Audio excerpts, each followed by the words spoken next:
man. Thank you so much for doing this. Yeah, I take it you're Adam.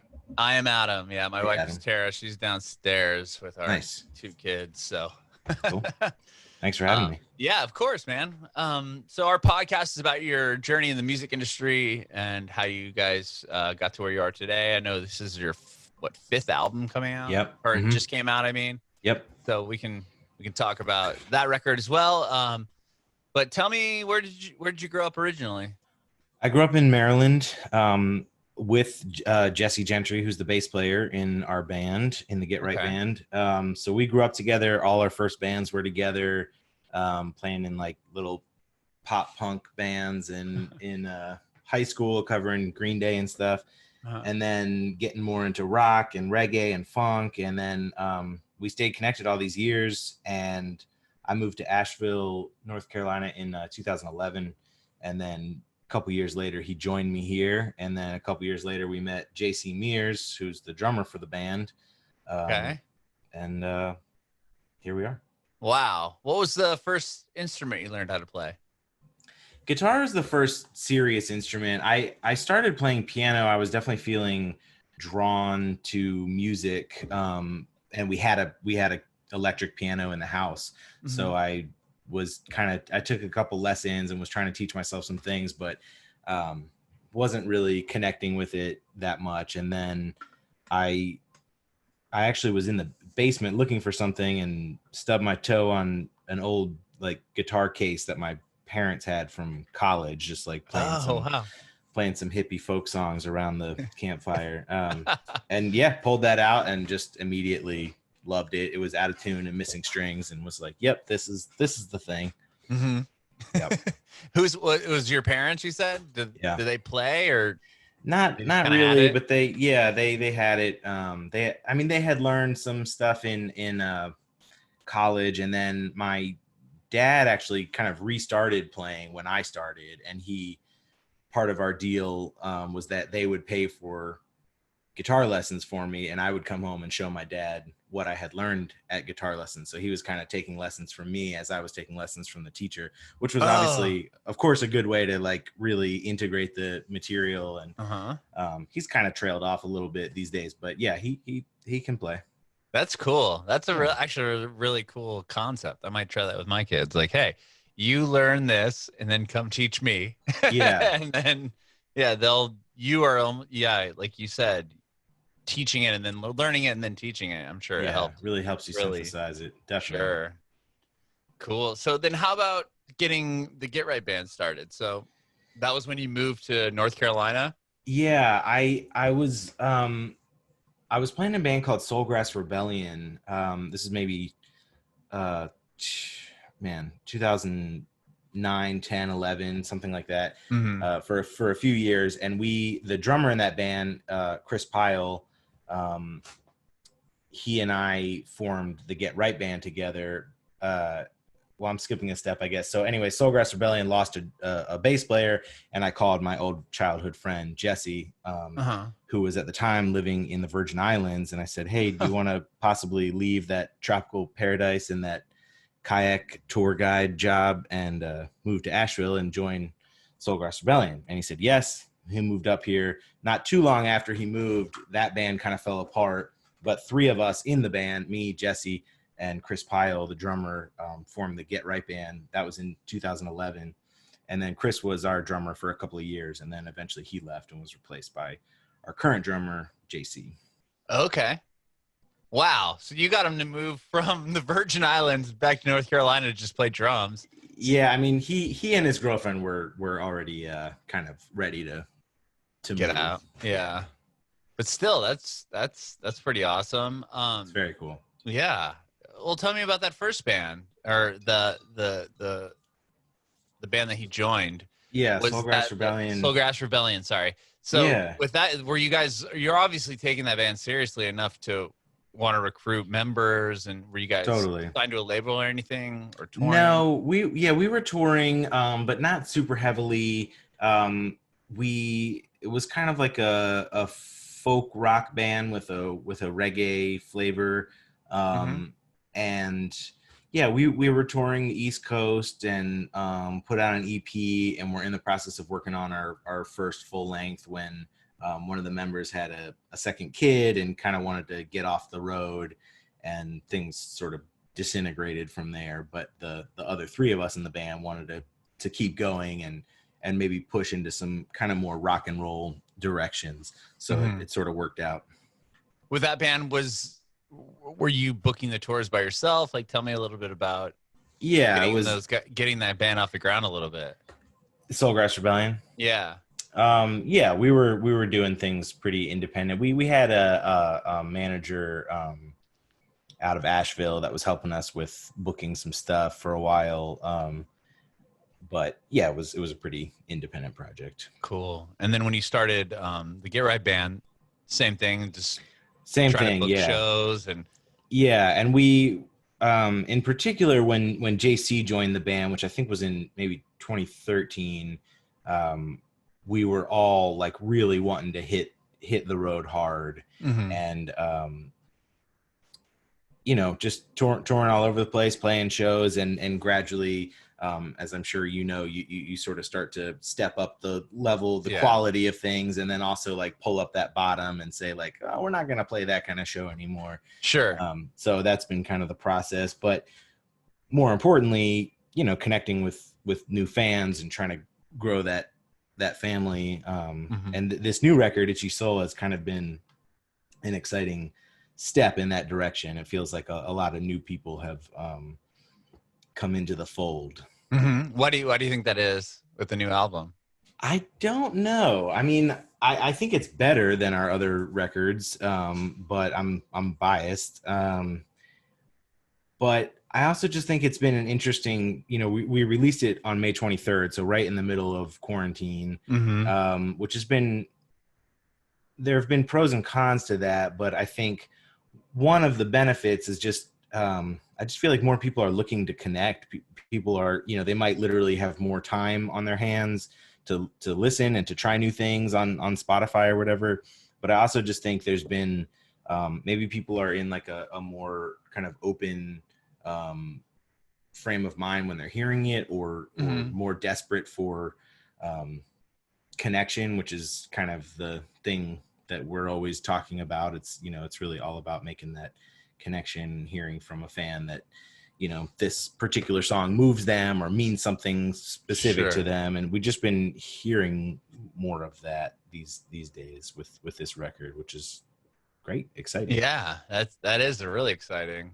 So with the first, this is your 5th album though. That's amazing. Yeah. Are you guys signed to a label? No, we're doing everything real independent. Did you do the first 4 records independently as well? Yep. It's all been independent. God. It was, so the first one was an EP, then 2 full-length albums, then a live album was the last thing we put out, which was in 2019.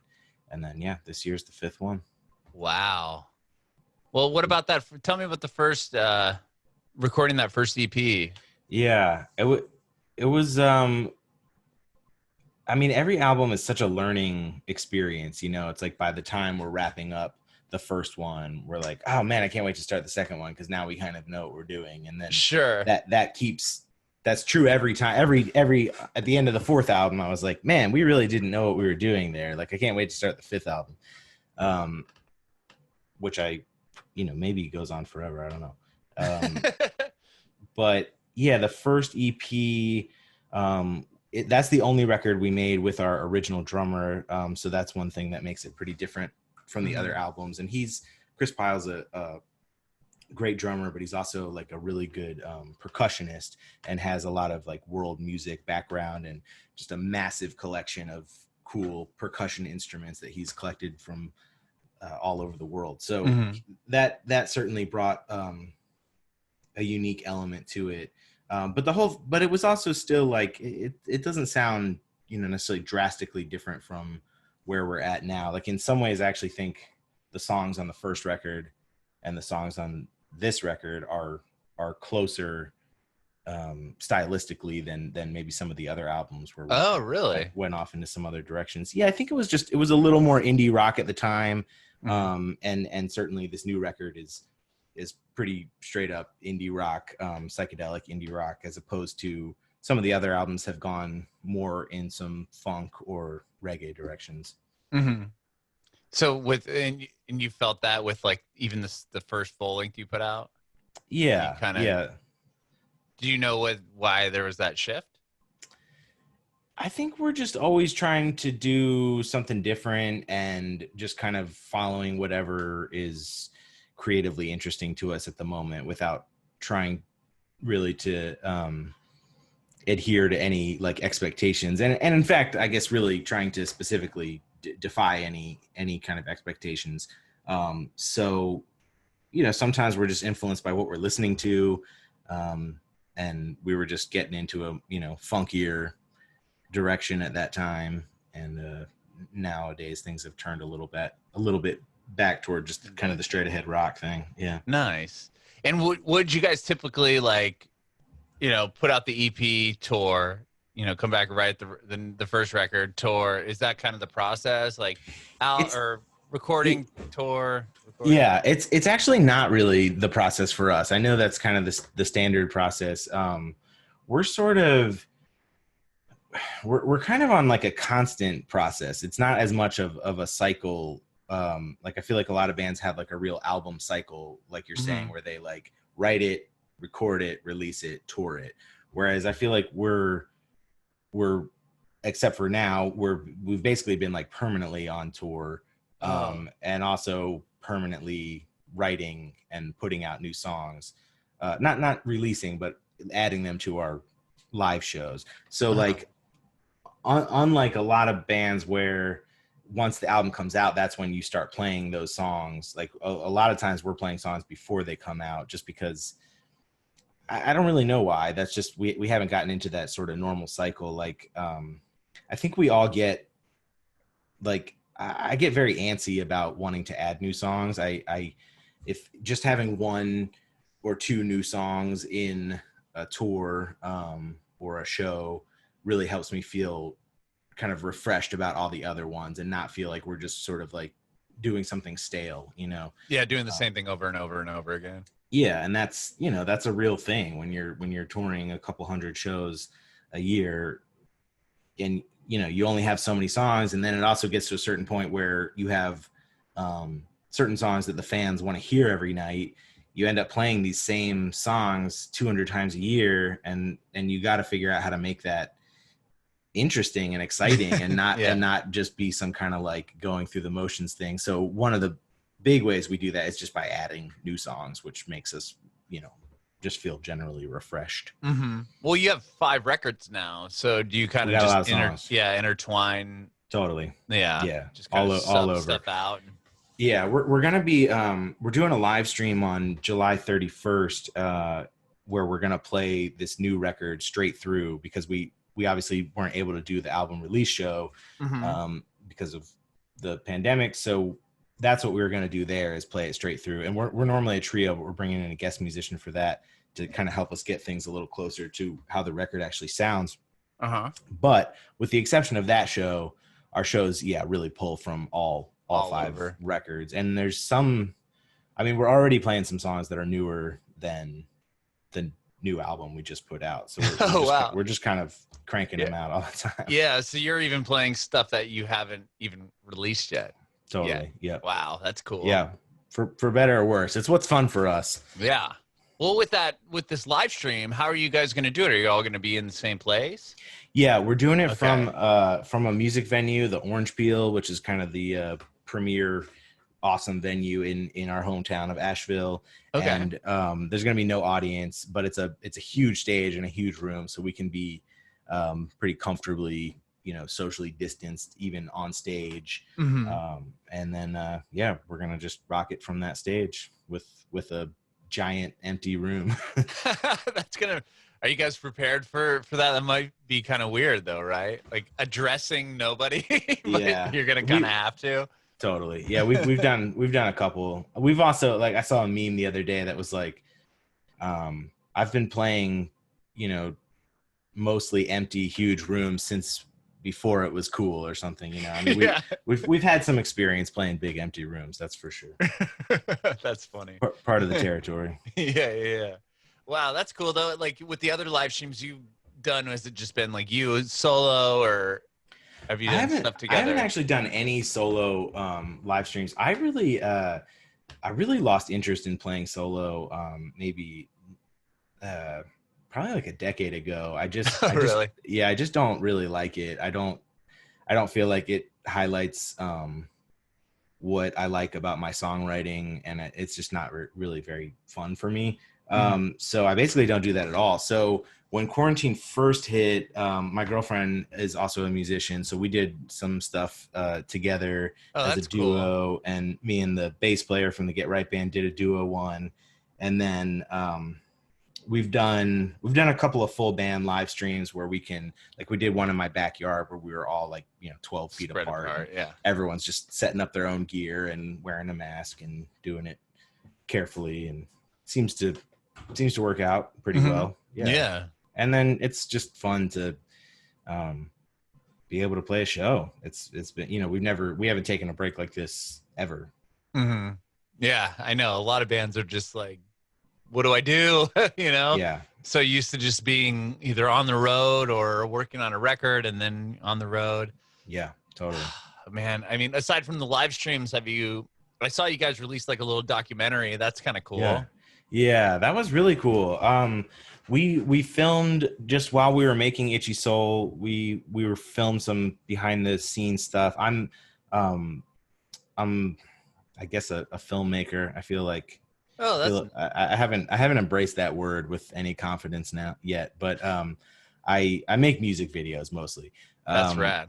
And I love it. I just got like it happened real organically, where I did some work for the Get Right band, and then a friend asked me to do something for him, so I bought a camera and then kind of learned how to do it. But at this point, I kind of halfway know what I'm doing. So I shot some stuff during the making of the record, and my girlfriend also knows how to operate the camera, so she shot some stuff, and I figured it would be cool to put something together, some kind of documentary with behind the scenes footage. But I was trying to think about how to make it something a little more interesting than just shots of us in the studio, or we actually record most of it at home, so a lot of it's just home studio footage. But you recorded the record at your house? Everything except the drums. Yeah. Right in this non-sound treated room that you're seeing me in. Yeah. Oh my gosh. Wow. I want to hear that story. Have you recorded your other records at your house? No, this is the first one. Yeah. This one. Why'd you decide on that?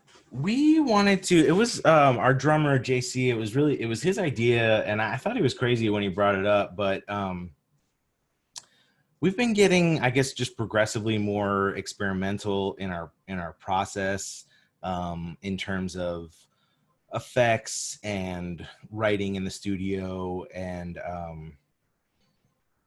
just where and when and how we record. And JC thought, we would just be able to take a lot more time to kind of obsess over those details, and go down rabbit holes. I mean, I'm sure you know how it is when you're in a studio and you're paying by the hour, and you're like, okay, let's try this weird thing that may or may not work out, and you chase it for 20 minutes, and then it's like, you know what, we can't afford to chase this any longer. Like, if this just cost me $200. Totally. Yeah. So it was kind of to get away from that whole idea.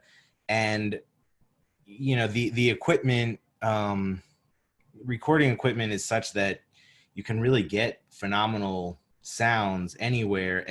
We basically decided, with the exception of drums. So we went into Echo Mountain, which is the nicest studio here in Asheville, with our engineer Julian Dreyer, who's recorded some of our past records. And we laid down all the drums. This is also the first record where we didn't play together at all. So we laid down drums for the entire record at the studio, and then we brought that home to this room and laid down everything else here, and mixed it all ourselves. We checked in with some engineers along the way for a couple different rounds of like feedback and help. But it was a really, really different process. Wow. And so did you produce at your house too? Everything was done there. Yeah, Oh my totally. gosh. Yeah, we produced the whole Wow. thing ourselves, and it was really nice to be able to go down those rabbit holes and really chase effects and chase new sounds. And also, like, I'm the lead singer for the group, and I've Mm-hmm. never had the experience of recording vocals alone, and I really loved it. Like, I did not invite my bandmates for those sessions. There was no engineer. I was literally in this room with the lights off and the curtains closed and no one home. And it was a way better experience for me as a singer. It was a little weird at first. I mean, there's definitely the first couple weeks of working at home felt kind of weird. It was like, did I really just nail this guitar solo? Like, I'm in my pajamas in my office. Like, can that really be it? But Yeah. once I got used to it, it was just so nice to have some alone time and be able to try some things that even with my bandmates who I'm so comfortable with, and there's still certain reservations, especially I think Mm-hmm. as a singer, where it's hard to just like let go and try some stuff where you might really like fall, flat on your face. And with no one around, I could really do that. And then, sometimes it worked. Sometimes I did fall on my face, but said like, okay, if I try that like 10 more times, that's actually a really cool direction to go. So it was very freeing to be Mm-hmm. able to do the vocals, especially alone. Wow. Yeah. Isn't that funny how the vocals are always like the most like Vulnerable. yeah, vulnerable. Totally. Like you could suck a guitar all day and people give it the guitar, like noodle around and just sound Yeah. terrible. Nobody cares. But if you have to like sing something, Yeah. everybody's just like, oh. Yeah, it is. There's something so vulnerable and exposed about it. And then you add on top of it, lyrics that are often very literally exposed and, very literally saying like, here's some super personal stuff about me. Yeah, it's nice to be able to do that in private, even though obviously the end result is that you're trying to Everyone's get gonna hear it. thousands or millions of people to hear it. Yeah, but somehow it's nice to have some privacy in the process and be able to, filter what you let the rest of the world hear. Yeah. Well, it sounds like this record, you guys did a lot of cool, like different things. I mean, it's like you Definitely. recorded at your house. I read something about the album artwork has some pretty cool features to it. You want to tell me about that? Yeah. Have you ever come across augmented reality art? I explain it to me. Yeah, it's a weird thing. So basically, I just saw a friend of mine.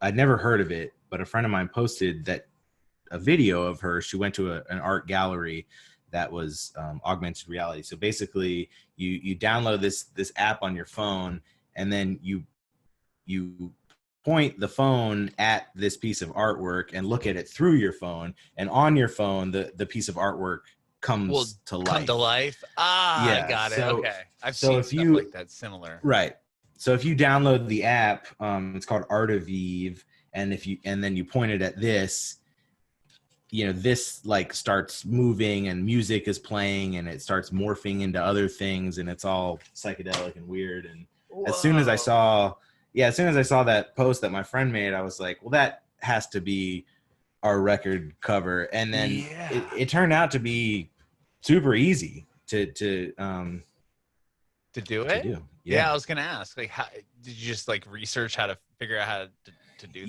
Yeah, well, this app, I mean, I'm sure there's a bunch of different ways to do it, but this app and website, Art of Eve, they make it really easy. Like, basically, you upload the initial image, and then separately you create whatever just you want a video. do. Yeah, exactly, whatever you want the video do. So I just put this in. Like I said, I make videos, so I've got some nice video editing software. So I just put this in there, put all these crazy effects on it. And I don't know how the app does it, but essentially the app just recognizes this from their database, and it recognizes the voila. image. Yeah, it was free. I mean, it was super easy. That's dope. Yeah, it's we nerded out on it. It was exciting. Yeah, I like that. Yeah. And you had Marc Maron. Like, tell me the story about Marc Maron, his podcast and the song and all that. Yeah. So we're big fans of the podcast, of his podcast WTF. Yeah. And I guess I just like I have a habit sometimes of just jotting down like interesting things I hear someone say or read, usually with the thought that like maybe someday I'll work it into a lyric. So if I just hear a particularly poetic combination of words or something, I might jot that down in my little notes app. And I'd been doing that a fair amount with him. Like he kept saying interesting things where I was like, oh, okay, I'm gonna write that down. And then he'd say, next episode he'd say something else and I'd be like, ooh, that's cool. And then at some point I heard him say that he's not much of a lyrics guy and he can't really write songs because he's not much of a lyrics guy. I was thinking, that's ridiculous. You say like interesting poetic stuff all the time.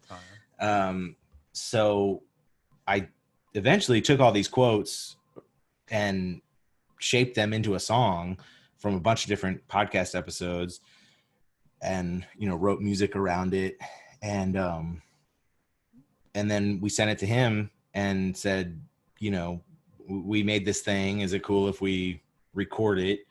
And his producer got back to us and said, yeah, it's cool. Here's our lawyer, work out the contract, whatever makes sense, but you have our permission. So we got all that done. And then we sent it to him, and he and his producer said they really liked it. And he played it on the show, which is cool. I've, listened to hundreds and hundreds of episodes. So even just hearing him say, the Get Right band from Asheville, North Carolina has made, it was like, wow, this is so cool. That must have been one of the coolest things ever. Yeah, it was exciting. And that just happened like a week or two ago. So that was, it was great. And then of course, I mean, it all happened so organically, but obviously there's been a lovely, like business side of it too, where, we're hearing from a lot of new fans and, hey, I heard your song on WTF and now I'm following you guys. And so that's always exciting. Definitely like a surge in kind of your fan base. That's rad. I always wondered that, like, is it making that big of a difference if somebody says something or does something? Like, you just think like the influencers, like, is it really resonating with people? But sure, it's sounds hard, like man. It is. Yeah. I've found it so random. Like I remember we played on World Cafe on NPR, maybe probably 4 years ago.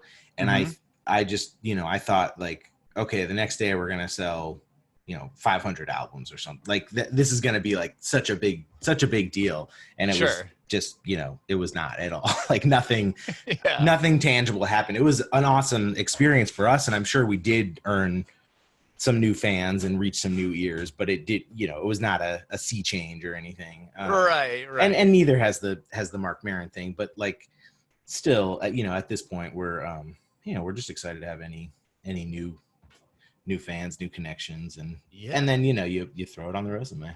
But still, I mean, to have him do it, being such big fans of his, listening to his podcast, that's a little bit more amazing. I think there's a little more to it and getting the fans. Right. Exactly. That's still cool. But it came about so organically, which was like one of the cool things about it. Like there's so many things as a professional, musician and a band who's trying to build a career. There are so many things that you do with a focus on the career outcome of it. So it was really cool to have something like this come about, which had no thought to that. It was really just a creative endeavor and something we were inspired to do because we're fans and we like the things he says.